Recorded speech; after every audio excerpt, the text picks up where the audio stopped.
ಗೀತಾಸವಿರುಚಿ. ಇವತ್ತಿನ ನಮ್ಮ ವಿಡಿಯೋದಲ್ಲಿ ವೆಜ್ ದಮ್ ಬಿರಿಯಾನಿ ಸೂಪರ್ ಟೇಸ್ಟಿಯಾಗಿ ಹೇಗೆ ಮಾಡ್ಕೋಬೇಕು ಅಂತ ತೋರಿಸ್ತೀನಿ.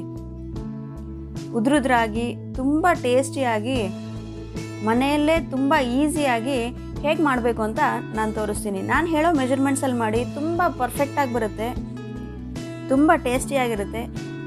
ವೀಕೆಂಡ್ಸಲ್ಲಿ ಅಥವಾ ಯಾವುದಾದ್ರೂ ಅಕೇಶನ್ಸ್ ಇದ್ದರೆ, ಮನೇಲಿ ಯಾರಾದರೂ ನೆಂಟರು ಬಂದರೆ ಈ ಥರ ಮಾಡ್ಕೊಂಡು ತಿಂತಾ ಇದ್ದರೆ ಆಹಾ, ಬಾಯಿಗೂ ಖುಷಿ, ಹೊಟ್ಟೆಗೂ ಖುಷಿ, ಹಾಗೆ ಮನಸ್ಸಿಗೂ ಖುಷಿ ಅಲ್ವಾ.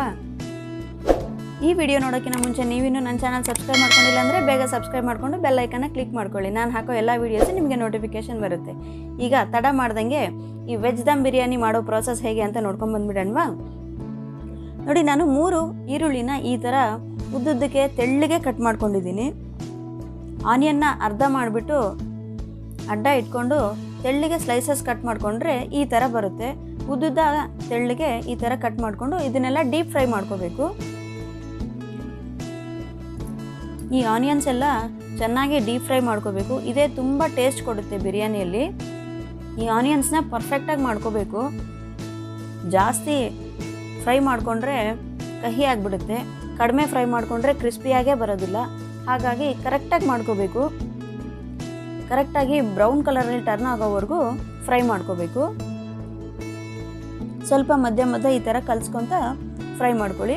ನೋಡಿ, ಈ ಥರ ಕಲರ್ ಚೇಂಜ್ ಆಗಬೇಕು. ಇಷ್ಟಾದ ತಕ್ಷಣ ಇದನ್ನೆಲ್ಲ ಒಂದು ಪ್ಲೇಟಲ್ಲಿ ತಗೊತೀನಿ. ನೀವು ಬೇಕಾದರೆ ಒಂದು ಟಿಶ್ಯೂ ಪೇಪರ್ ಮೇಲಾದರೂ ಹಾಕೋಬೋದು. ಆಯಿಲೆಲ್ಲ ಎಕ್ಸಸ್ ಆಯಿಲ್ ಇದ್ದರೆ ಎಲ್ಲ ಹೀರ್ಕೊಂಡ್ಬಿಡುತ್ತೆ. ಈಗ ಇದನ್ನು ಒಂದು ಸೈಡಲ್ಲಿ ಇಟ್ಕೊತೀನಿ. ಈಗ 1 ಕಪ್ ಅಷ್ಟು ನಾನು ಬಾಸ್ಮತಿ ರೈಸ್ ತೊಗೊಂಡಿದ್ದೀನಿ. ಇದನ್ನು 2 ರಿಂದ 3 ಸರಿ ನೀಟಾಗಿ ವಾಶ್ ಮಾಡ್ಕೋಬೇಕು. ಈ ಥರ ವಾಶ್ ಮಾಡಿಕೊಂಡ್ರೆ ಇದರಲ್ಲಿರೋ ಧೂಳೆಲ್ಲ ಹೋಗ್ಬಿಡುತ್ತೆ. ಈಗ 1 ಕಪ್ ರೈಸಿಗೆ ನಾನು 2 ಕಪ್ ಅಷ್ಟು ನೀರು ಹಾಕ್ಕೊತಿದ್ದೀನಿ. ನೀವು ಯಾವ ಕಪ್ ತೊಗೊಂಡಿದ್ರೆ ಅದರಲ್ಲೇ ಮಾಡ್ಕೊಳ್ಳಿ. ಈಗ ಇದನ್ನು ಸ್ಟವ್ ಮೇಲೆ ಇಟ್ಕೊಂಡ್ಬಿಟ್ಟು ಇದು ಚೆನ್ನಾಗಿ ಕುಕ್ ಮಾಡ್ಕೋಬೇಕು. ಇದರಲ್ಲಿ ನಿಮ್ಮ ಹತ್ರ ಯಾವುದೇ ಥರ ಸ್ಪೈಸಸ್ ಇದ್ದರೆ ಅವನ್ನೆಲ್ಲ ಹಾಕ್ಕೋಬೋದು. ನಾನು ಬಿರಿಯಾನಿ ಎಲೆ, ಲವಂಗ, ಏಲಕ್ಕಿ, ಜೀರಿಗೆ, ಮೆಣಸು, ಸ್ಟಾರ್ ಹೂವು ಇದನ್ನೆಲ್ಲ ಹಾಕ್ಕೊತಿದ್ದೀನಿ. ಇದೆಲ್ಲ ಚೆನ್ನಾಗಿ ಬಾಯ್ಲ್ ಮಾಡ್ಕೋಬೇಕು. ನಿಮ್ಮ ಹತ್ರ ಯಾವುದೇ ಥರದ್ದು ಸ್ಪೈಸಸ್ ಇರಲಿ ಹಾಕ್ಕೊಳ್ಳಿ. ಇದು ಜಸ್ಟ್ ಫ್ಲೇವರ್ಗೋಸ್ಕರ ಅಷ್ಟೇ. ಈಗ ಈ ಬಾಸ್ಮತಿ ರೈಸಿಗೆ ಎಷ್ಟು ಬೇಕಾಗುತ್ತೋ ಅಷ್ಟು ಮಾತ್ರ ಉಪ್ಪು ಹಾಕ್ಕೋಬೇಕು. 1 ಸ್ಪೂನಷ್ಟು ತುಪ್ಪ ಹಾಕ್ಕೊತಿದ್ದೀನಿ. ತುಪ್ಪ ಹಾಕ್ಕೊಳ್ಳೋದ್ರಿಂದ ಫ್ಲೇವರ್ ತುಂಬ ಚೆನ್ನಾಗಿ ಬರುತ್ತೆ. ಈಗ ಇದನ್ನೆಲ್ಲ ಚೆನ್ನಾಗಿ ಬಾಯ್ಲ್ ಮಾಡ್ಕೋಬೇಕು. ಇದು ಚೆನ್ನಾಗಿ ಬಾಯ್ಲ್ ಮಾಡ್ಕೊಂಡ್ಬಿಟ್ಟು ಇದು ಎಷ್ಟರವರೆಗೂ ಕುಕ್ ಮಾಡ್ಕೋಬೇಕು ಅಂದರೆ ಈ ರೈಸು ಬರೀ 80% ಅಷ್ಟು ಮಾತ್ರ ಕುಕ್ ಆಗಬೇಕು. ಅದಕ್ಕಿಂತ ಜಾಸ್ತಿ ಕುಕ್ ಆದರೆ ಉದ್ರುದ್ರಾಗಿ ಬರೋದಿಲ್ಲ. ಹಾಗಾಗಿ ಕರೆಕ್ಟಾಗಿ 80% ಅಷ್ಟು ಕುಕ್ ಮಾಡ್ಕೋಬೇಕು. ಮತ್ತು ನಾವು ದಮ್ಗೆ ಇಟ್ಕೊಂಡಾಗೆ ಕಂಪ್ಲೀಟಾಗಿ ಕುಕ್ ಆಗುತ್ತೆ. ನೋಡಿ, ಈ ಥರ ಮಿಕ್ಸ್ ಮಾಡ್ಕೊತ ಈ ಅಕ್ಕಿನ ಬೇಯಿಸ್ಕೋಬೇಕಾಗುತ್ತೆ.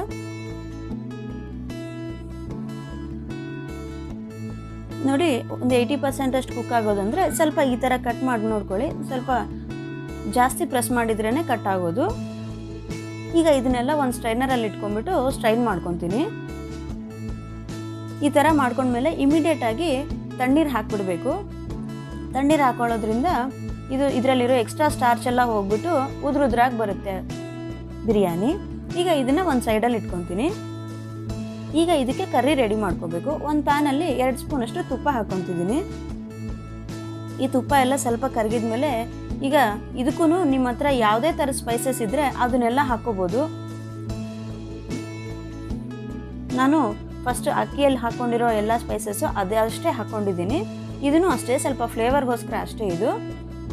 ಈಗ ಇದಕ್ಕೆ 1 ಈರುಳ್ಳಿನ ಈ ಥರ ಕಟ್ ಮಾಡಿ ಹಾಕ್ಕೊತಿದ್ದೀನಿ. ಈ ಈರುಳ್ಳಿನ ಸ್ವಲ್ಪ ಫ್ರೈ ಮಾಡ್ಕೋಬೇಕು. ಒಂದು 50% ಅಷ್ಟು ಫ್ರೈ ಮಾಡಿಕೊಂಡ್ರೆ ಸಾಕು, ಜಾಸ್ತಿ ಫ್ರೈ ಮಾಡಬಾರ್ದು ಈರುಳ್ಳಿನ. ನೋಡಿ, ಇಷ್ಟುವರೆಗೂ ಕುಕ್ ಆದರೆ ಸಾಕು. ಈಗ ಇದಕ್ಕೆ 1 ಸ್ಪೂನಷ್ಟು ಶುಂಠಿ ಬೆಳ್ಳುಳ್ಳಿ ಪೇಸ್ಟ್ ಹಾಕ್ಕೊತೀನಿ. ಈಗ ಈ ಶುಂಠಿ ಬೆಳ್ಳುಳ್ಳಿ ಪೇಸ್ಟ್ ಹಸಿ ವಾಸನೆ ಹೋಗೋವರೆಗೂ ಚೆನ್ನಾಗಿ ಫ್ರೈ ಮಾಡ್ಕೋಬೇಕು. ಸ್ವಲ್ಪ ಹೈ ಫ್ಲೇಮಲ್ಲಿ ಫ್ರೈ ಮಾಡಿಕೊಂಡ್ರೆ ಹಸಿ ವಾಸನೆ ಎಲ್ಲ ಬೇಗ ಹೋಗುತ್ತೆ. ಈರುಳ್ಳಿನೂ ಕ್ರಂಚಿಯಾಗಿ ಹಾಗೇ ಇರುತ್ತೆ, ಜಾಸ್ತಿ ಬೇಯಲಾರ್ದಂಗೆ. ಈಗ ಇದಕ್ಕೆ 1/4 ಸ್ಪೂನಷ್ಟು ಅರಿಶಿನ ಪುಡಿ ಹಾಕ್ಕೊತಿದ್ದೀನಿ. ನಿಮ್ಮ ಹತ್ರ ಯಾವುದೇ ಥರದ ವೆಜಿಟೇಬಲ್ಸ್ ಇದ್ದರೆ ಅದು ಹಾಕೋಬೋದು. ನಾನು ಕ್ಯಾರೆಟು, ಬೀನ್ಸು, ಆಲೂಗಡ್ಡೆ, ಬಟಾಣಿ ಹಾಕ್ಕೊಂಡಿದ್ದೀನಿ. ನಿಮ್ಮ ಹತ್ರ ಇನ್ನೂ ಇದಕ್ಕೆ ಕ್ಯಾಪ್ಸಿಕಮ್ ಇದ್ದರೆ ಆ್ಯಡ್ ಮಾಡ್ಕೋಬೋದು. ಕಾಲಿಫ್ಲವರ್ ಇದ್ದರೆ ಅದನ್ನು ಆ್ಯಡ್ ಮಾಡ್ಕೋಬೋದು. ಯಾವ ವೆಜಿಟೇಬಲ್ಸ್ ಇದ್ದರೆ ಅದನ್ನು ಮಾಡ್ಕೊಳ್ಳಿ. ನೆನ್ಪಿಟ್ಕೊಳ್ಳಿ, ಇದನ್ನೆಲ್ಲ ಸ್ವಲ್ಪ ಹೈ ಫ್ಲೇಮಲ್ಲೇ ಟಾಸ್ ಮಾಡ್ಕೋಬೇಕು. ಈ ಥರ ಹೈ ಫ್ಲೇಮಲ್ಲಿ ಮಾಡ್ಕೊಳ್ಳೋದ್ರಿಂದ ಈ ವೆಜಿಟೇಬಲ್ಸ್ ಎಲ್ಲ ಜಾಸ್ತಿ ಬೇಯೋದಿಲ್ಲ. ಒಂದು 50% ಅಷ್ಟು ಮಾತ್ರ ಕುಕ್ ಮಾಡ್ಕೋಬೇಕು ಅಷ್ಟೇ. ಇದನ್ನು ಈ ಥರ ಎಲ್ಲ ಸ್ವಲ್ಪ ಟಾಸ್ ಮಾಡ್ಕೊಂಡ್ಬಿಟ್ಟು ಹೈ ಫ್ಲೇಮಲ್ಲೇ ಮಾಡ್ಕೋಬೇಕು. ಆವಾಗಲೇ ಕ್ರಂಚಿಯಾಗಿರುತ್ತೆ. ತಿನ್ನಬೇಕಾದ್ರೆ ಬಾಯಲ್ಲಿ ತಗೊಳ್ತಾ ಇದ್ರೆ ತುಂಬ ಟೇಸ್ಟಿಯಾಗಿರುತ್ತೆ. ನಾವು ದಮ್ಗೆ ಇಟ್ಕೊಂಡಾಗ ಇನ್ನೊಂದು ಸ್ವಲ್ಪ ಕುಕ್ ಆಗುತ್ತೆ. ಈಗ ಇದಕ್ಕೆ 4ರಿಂದ 5 ಸ್ಪೂನಷ್ಟು ಮೊಸರು ಹಾಕ್ಕೊತಿದ್ದೀನಿ. ಕ್ಷಮಿಸಿ, ವಿಡಿಯೋದಲ್ಲಿ ಸ್ವಲ್ಪ ಬ್ಲರ್ ಬಂದಿದೆ. ಈ ಮೊಸರೆಲ್ಲ ಸ್ವಲ್ಪ ಮಿಕ್ಸ್ ಮಾಡಿಕೊಂಡು ಈಗ ಇದಕ್ಕೆ ಅರ್ಧ ಸ್ಪೂನಷ್ಟು ಅಚ್ಕಾರದ ಪುಡಿ ಹಾಕ್ಕೊತಿದ್ದೀನಿ. 1 ಸ್ಪೂನಷ್ಟು ಬಿರಿಯಾನಿ ಮಸಾಲೆ ಹಾಕೋಬೇಕು. ಈ ವೆಜಿಟೇಬಲ್ಸ್ಗೆ ತಕ್ಕಷ್ಟು ಮಾತ್ರ ಉಪ್ಪು ಹಾಕೋಬೇಕು. ನಾವು ರೈಸಲ್ಲಿ ಅವಾಗಲೇ ಹಾಕ್ಕೊಂಡಿದ್ದೀವಲ್ವ. ಈಗ ಚಿಕ್ಕದಾಗಿ ಕಟ್ ಮಾಡ್ಕೊಂಡಿರೋ ಪುದೀನ, ಕೊತ್ತಂಬರಿ 2 ಹಾಕೋಬೇಕು. ಇದನ್ನೆಲ್ಲ ಸ್ವಲ್ಪ ಫ್ಲೇವರ್ ಬರೋವರೆಗೂ ಫ್ರೈ ಮಾಡ್ಕೊಳ್ಳಿ.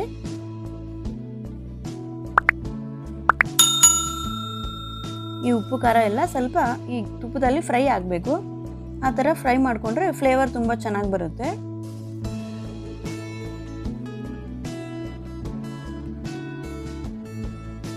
ನೋಡಿ, ಇದನ್ನೆಲ್ಲ ಈ ಥರ ಫ್ರೈ ಮಾಡ್ಕೋಬೇಕು.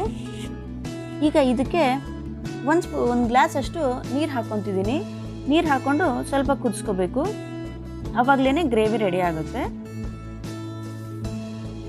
ಇದಕ್ಕೆ ಎಷ್ಟು ಬೇಕೋ ಅಷ್ಟು ನೀರು ಹಾಕ್ಕೊಂಡು ಸ್ವಲ್ಪ ಕ್ಲೋಸ್ ಮಾಡ್ಕೊಂಡ್ಬಿಟ್ಟು ಬೇಯಿಸ್ಕೋಬೇಕು.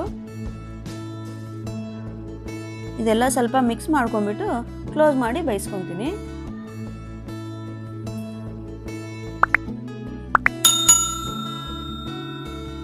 ಇದು ಒಂದು 2ರಿಂದ 3 ನಿಮಿಷ ಈ ಥರ ಕ್ಲೋಸ್ ಮಾಡಿ ಬೇಯಿಸ್ಕೊಂಡ್ರೆ ಸಾಕು. ನೋಡಿ, ಈ ಥರ ಸ್ವಲ್ಪ ಕುದಿ ಬರಬೇಕು. ಈಗ ಕುದಿ ಬಂದಮೇಲೆ ಒಂದು 2 ನಿಮಿಷ ಕುದಿಸ್ಕೋಬೇಕು ಸಾಕು. ಈ ವೆಜಿಟೇಬಲ್ಸ್ನ ಜಾಸ್ತಿ ಕುಕ್ ಮಾಡ್ಕೋಬಾರ್ದು. ನಾವು ಆವಾಗಲೇ ಮತ್ತೆ ದಮ್ಗೆ ಇಟ್ಕೋಬೇಕಲ್ವ. ನೋಡಿ, ಇನ್ನೂ ಸ್ವಲ್ಪ ಕ್ರಂಚಿಯಾಗೇ ಇದೆ ಇದು ಕ್ಯಾರೆಟ್ ಎಲ್ಲ. ಇಷ್ಟು ಫ್ರೈ ಆದಮೇಲೆ ಇದನ್ನು ಈಗ ಸ್ಟವ್ ಆಫ್ ಮಾಡಿಕೊಂಡು ಇದನ್ನು ಒಂದು ಸೈಡಲ್ಲಿ ಇಟ್ಕೊತೀನಿ. ಈಗ ದಮ್ಗಾಗಿ ಬಿರಿಯಾನಿ ಹೇಗೆ ಮಾಡ್ಕೊಳ್ಳೋದು ಅಂತ ತೋರಿಸ್ತೀನಿ. ಈ ಥರ ಸ್ವಲ್ಪ ದಪ್ಪ ಇರೋ ಕಡಾಯಿ ತೊಗೋಬೇಕು. ನಿಮ್ಮ ಹತ್ರ ಈ ಥರ ಕಡಾಯಿ ಇಲ್ಲ ಅಂತಂದರೆ ಕುಕ್ಕರ್ ಆದರೂ ತೊಗೋಬೋದು. ಸ್ವಲ್ಪ ದಪ್ಪ ಇರೋ ಪ್ಯಾನ್ ತೊಗೋಬೇಕು. ಇದರಲ್ಲಿ ಲೇಯರ್ಸ್ ಆಗಿ ಈ ಕರ್ರಿ ಹಾಕ್ಕೋಬೇಕು. 1 ಲೇಯರಷ್ಟು ಈ ಕರ್ರಿ ಹಾಕ್ಕೊತಿದ್ದೀನಿ. ಈ ಕರ್ರಿ ಹಾಕ್ಕೊಂಡ್ಮೇಲೆ ಇದ್ರ ಮೇಲೆ ಸ್ವಲ್ಪ ರೈಸ್ ಹಾಕ್ಕೊತೀನಿ. ನಾವು 80% ಮಾತ್ರ ಕುಕ್ ಮಾಡ್ಕೊಂಡಿದ್ವಲ್ವ, ಆ ರೈಸ್ ಹಾಕ್ಕೊತಿದ್ದೀನಿ. ನೆನ್ಪಿಟ್ಕೊಳ್ಳಿ, ಸ್ಟವ್ ಆಫ್ ಮಾಡಿ ಇಟ್ಕೋಬೇಕು. ಇದೆಲ್ಲ ರೆಡಿ ಆದಮೇಲೆ ದಮ್ಗೆ ಇಟ್ಕೋಬೇಕು. ಈ ರೈಸ್ ಎಲ್ಲ ಒಂದು ಲೇಯರ್ ಹಾಕ್ಕೊತಿದ್ದೀನಿ. ಈಗ ಇದ್ರ ಮೇಲೆ ನಾವು ಫ್ರೈ ಮಾಡ್ಕೊಂಡಿರೋ ಆನಿಯನ್ಸ್ನೂ ಹಾಕ್ಕೊತೀನಿ. ಈ ಆನಿಯನ್ಸ್ನ ತಿಂತಾ ಇದ್ರೆ ತುಂಬ ಟೇಸ್ಟ್ ಕೊಡುತ್ತೆ. ಇದರಲ್ಲಿ ಸ್ವಲ್ಪ ಒಣಗಿರೋ ರೋಸ್ ಪೆಟಲ್ಸ್ ಹಾಕ್ಕೊತಿದ್ದೀನಿ. ಈ ಥರ ನಿಮ್ಮ ಹತ್ರ ರೋಸ್ ಪೆಟಲ್ಸ್ ಇಲ್ಲ ಅಂದರೆ ಸ್ವಲ್ಪ ರೋಸ್ ವಾಟರ್ ಆದರೂ ಹಾಕ್ಕೋಬೋದು. ಇದು ಫ್ಲೇವರ್ ತುಂಬ ಚೆನ್ನಾಗಿ ಕೊಡುತ್ತೆ. ಸ್ವಲ್ಪ ಪುದೀನ ಎಲೆ, ಕೊತ್ತಂಬರಿ ಎಲೆ ಕಟ್ ಮಾಡಿ ಹಾಕ್ಕೊತಿದ್ದೀನಿ.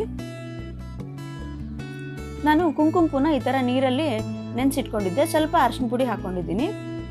ಇದು ಕಲರ್ ತುಂಬ ಚೆನ್ನಾಗಿ ಕೊಡುತ್ತೆ. ನಿಮ್ಮ ಹತ್ರ ಕುಂಕುಮಪು ಇಲ್ಲ ಅಂದರೆ ಬರೀ ಅರಿಶಿನ ಹಾಕ್ಕೊಂಡು ನೀರಲ್ಲಿ ಮಿಕ್ಸ್ ಮಾಡಿಕೊಂಡು ಈ ಥರ ಹಾಕೋಬೋದು. ಇದರಿಂದ ಕಲರ್ ತುಂಬ ಚೆನ್ನಾಗಿರುತ್ತೆ.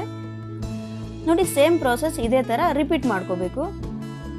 ಮತ್ತೆ ರೈಸ್ ಹಾಕ್ಕೊಂಡು ಮತ್ತೆ ಅದ್ರ ಮೇಲೆ ಈ ಗ್ರೇವಿ ಹಾಕ್ಕೊಂಡು ಮತ್ತೆ ಅದ್ರ ಮೇಲೆ ರೈಸ್ ಹಾಕ್ಕೊಂಡು ಈ ಆನಿಯನ್ಸ್ನ, ಪುದೀನ, ಕೊತ್ತಂಬರಿ, ರೋಸ್ ಪೆಟಲ್ಸ್ ಎಲ್ಲ ಹಾಕ್ಕೊಂಡು ಮತ್ತೆ ಸೆಕೆಂಡ್ ಟೈಮ್ ರಿಪೀಟ್ ಮಾಡ್ಕೋಬೇಕು. ನಿಮ್ಮ ಹತ್ರ ಎಷ್ಟಿದ್ರೆ ಅದಿಷ್ಟು ಲೇಯರ್ ಬೈ ಲೇಯರ್ ಹಾಕ್ಕೊತಾ ಹೋಗಬೇಕು.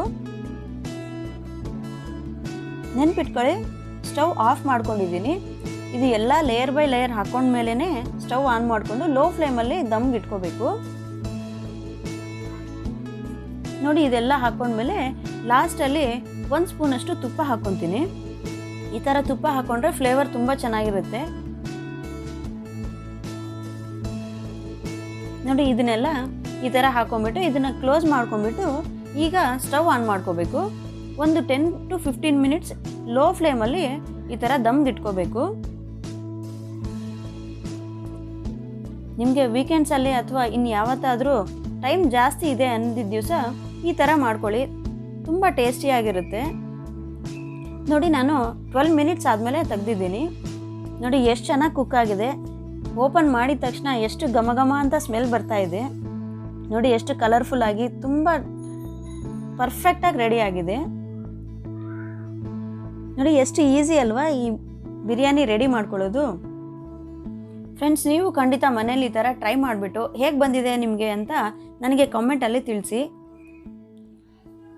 ನಿಮಗೆ ಈ ವಿಡಿಯೋ ಇಷ್ಟ ಆಗಿದ್ದರೆ ದಯವಿಟ್ಟು ಲೈಕ್ ಮಾಡಿ, ನಿಮ್ಮ ಫ್ರೆಂಡ್ಸ್ಗೂ ರಿಲೇಟಿವ್ಸ್ಗೂ ಆದಷ್ಟು ಹೆಚ್ಚೆಚ್ಚು ಶೇರ್ ಮಾಡಿ. ನೀವಿನ್ನೂ ಸಬ್ಸ್ಕ್ರೈಬ್ ಮಾಡ್ಕೊಂಡಿಲ್ಲ ಅಂದರೆ ಬೇಗ ಸಬ್ಸ್ಕ್ರೈಬ್ ಮಾಡಿಕೊಂಡು ಬೆಲ್ ಐಕನ್ನ ಕ್ಲಿಕ್ ಮಾಡ್ಕೊಳ್ಳಿ. ನಾನು ಹಾಕೋ ಎಲ್ಲ ವೀಡಿಯೋಸು ನಿಮಗೆ ನೋಟಿಫಿಕೇಷನ್ ಬರುತ್ತೆ. ಯಾವ ವಿಡಿಯೋನು ಮಿಸ್ ಮಾಡ್ಕೊಳ್ದೆ ನೀವು ವಾಚ್ ಮಾಡ್ಬೋದು. ಇದಕ್ಕೆ ಈ ಥರ ಮೊಸರಿನ ರಾಯ್ತ ಜೊತೆಗೆ ಅಥವಾ ಗ್ರೇವಿ ಜೊತೆಗೆ ತಿಂದರೆ ತುಂಬ ಟೇಸ್ಟಿಯಾಗಿರುತ್ತೆ. ನೋಡಿ ಎಷ್ಟು ಉದ್ರುದ್ರಾಗಿ ಎಷ್ಟು ಸೂಪರಾಗಿ ಬಂದಿದೆ ಅಲ್ವಾ. ಖಂಡಿತ ನೀವು ಟ್ರೈ ಮಾಡಿ. ಮತ್ತಷ್ಟು ಒಳ್ಳೊಳ್ಳೆ ರೆಸಿಪಿಗಳೊಂದಿಗೆ ಮತ್ತೆ ಭೇಟಿಯಾಗೋಣ ಫ್ರೆಂಡ್ಸ್. Thanks for watching.